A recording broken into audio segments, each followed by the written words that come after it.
Hey guys, it is Clark Sexton with Ruoff Home Mortgage, and we're continuing in our education series.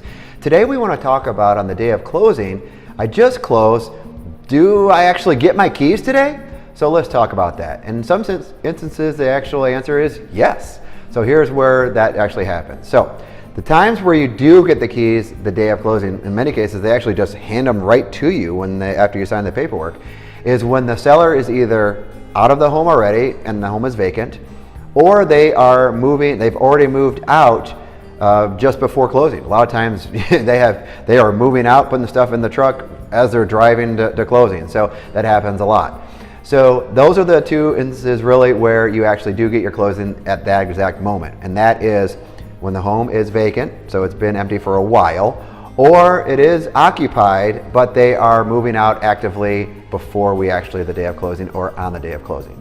Now, there are also times where you actually don't get your keys, and that is when you give the seller what's called occupancy. And that could be from 1 day all the way up to 60 days. And so at that point, you get your keys on their last day, and the agents will do what's called a key exchange. So the two realtors will literally exchange keys. There's a form that has to be filled out, just basically you releasing them, making sure the house is in the condition that you remember it to be.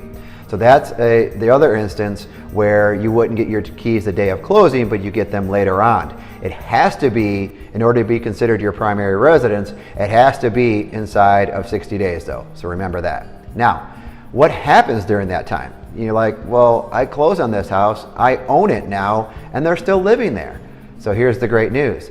They actually will pay you rent for every day that they live in the house beyond day of closing. And how that is calculated, that rent, is based on your new mortgage payment, okay?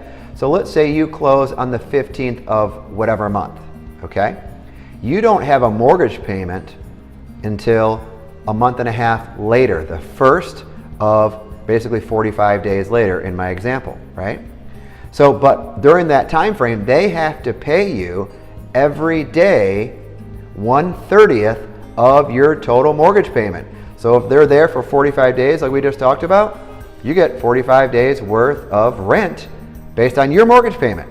So essentially you're going to be collecting monies enough to pay your first payment in that example. So in general, when they have what's called occupancy, and that's something you negotiate at the beginning whenever you're working out the contract, if they have occupancy, then they will pay you rent and then eventually hand you the keys, and then you get to move in. So those are the two, basically, the situations that occur in terms of, do I get my keys on the day of closing or do I not? Guys, if you have any questions as it relates to this or anything else in terms of the home buying process, do not hesitate to reach out, and always choose a great day.